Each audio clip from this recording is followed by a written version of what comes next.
Hello Smash fans and welcome to this video. Today we're going to be talking about the Western All-Star selections and who I have in those positions. So first off, for the starting guards, we have Steph Curry, because I think Steph Curry is one of the best players in the league. This is pretty much a no-brainer. I don't really need to explain myself here. This should be pretty much on everyone's list, even with his slump as of late. For my other All-Star starter, I have Ja Morant. And there are a few other people you could put here, and they've already made my list farther down the line, obviously. But I think Ja Morant is leading a team that no one expected to be this good, with stats that are eerily similar to Derrick Rose, and his impact feels the same. He feels like the same type of player. He passes the eye test. Whereas the other players may be putting up slightly better stats, but they don't feel as impactful to their team. With that said, my all-star starters for the forward spots, number one, LeBron James. That's pretty obvious. He's been putting up 35 points per game pretty much over the last half month or so. He's on an absolute tear. He's averaging about 30 for the season. If the Lakers were better, like a 4 seed, he would be an MVP. He would probably be the front runner for MVP.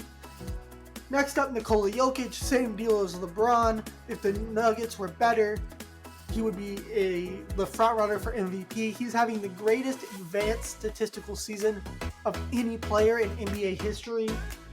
And then for my last one, this is where the forward/center spot gets kind of thin. There are a few people I think you could go with here. Draymond Green, Rudy Gobert, but I think Karl-Anthony Towns deserves the nod. He's been playing at a really high level. The Timberwolves aren't dreadful this year, and he's a really big reason for that. I think the West bigs are weaker than they've been in a long time this year, and I think this is the year that Karl-Anthony Towns should get the nod in the starting roles. Now for the bench, my first two bench guards are Donovan Mitchell, because he's leading the best team, or one of the 3 best teams in the league, record-wise, regular season, the best offensive team in the league. So he deserves it. He's putting up good stats. I don't think he's quite as impactful as either Ja Morant or Stephen Curry. That's why he didn't make my all-star team.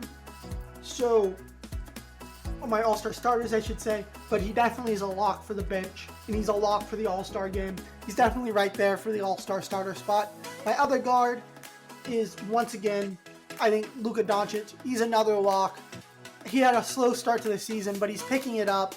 He's leading the team. He's leading the Mavericks to a playoff spot. You probably won't get another all-star, so I'm definitely going with Luka Doncic in this spot.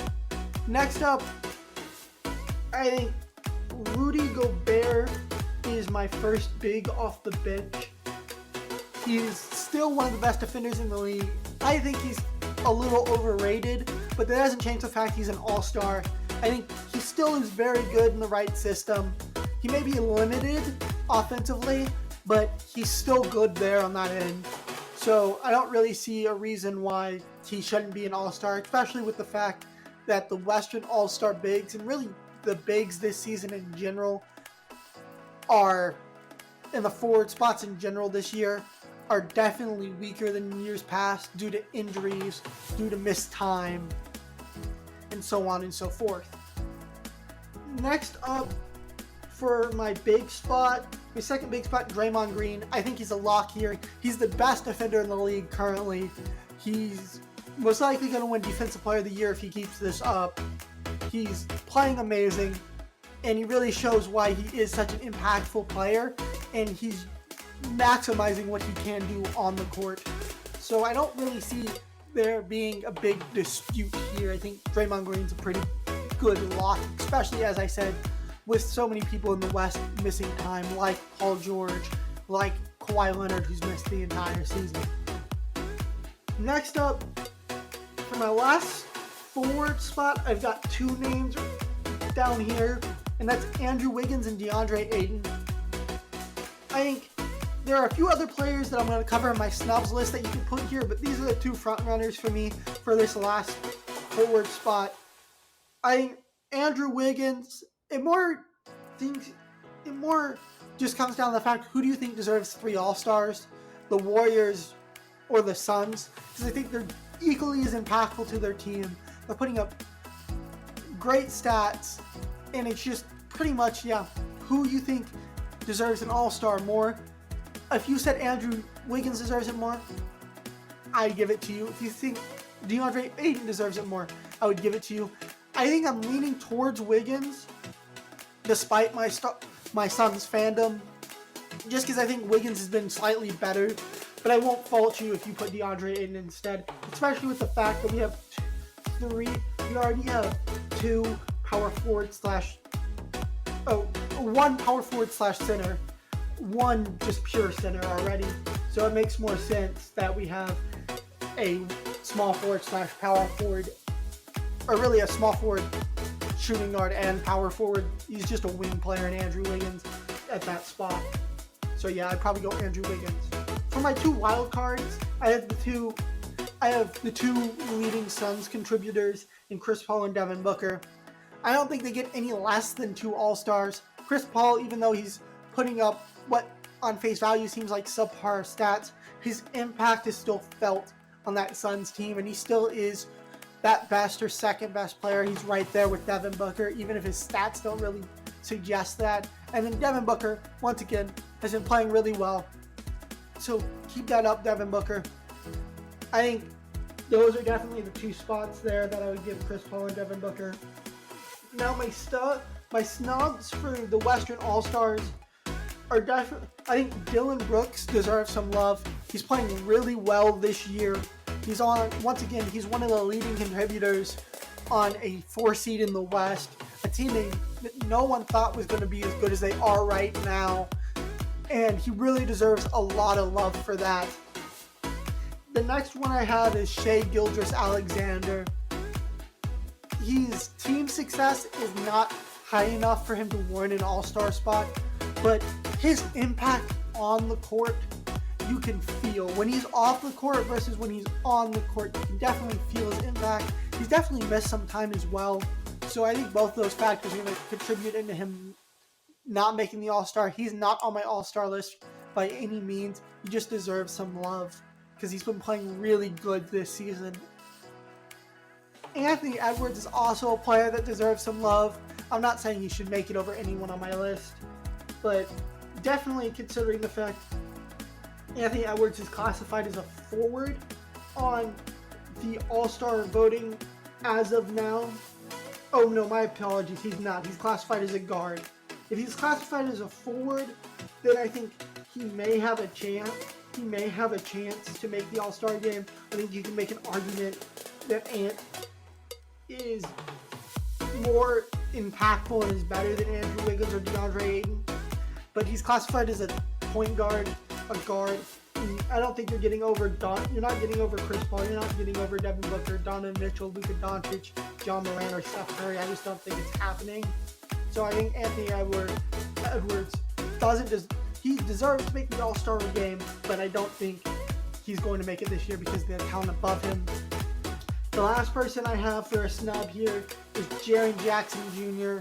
Once again, he's either the second or third best player on a 4 seed in the West. You can argue if it's him or Dillon Brooks.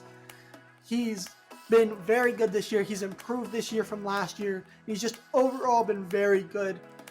Once again, Jaren Jackson Jr. has missed a little bit of time, but he definitely deserves some love. The last thing I really want to say, though, before I end this off, is that the All-Star game needs to be changed. I think first off, there needs to be 15 spots, because with the current 12, there are just so many people that should make it that don't. I think the second change is that they need to make it so there's a point guard / shooting guard spot where if a shooting guard his secondary position is point guard, they can be put on that first spot on the point guard spot, and then there's a shooting guard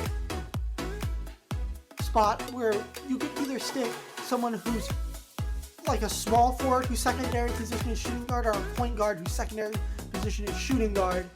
And then the small forward spot, you can do the same, where you would have a shooting guard whose secondary position is small forward, or a power forward whose secondary position is small forward, power forward where once again a small forward, and kind of go down the list that way. So that way you get less snubs, because, for example, instead of putting, you'll see this more in the Eastern All-Star selections when I do that next week.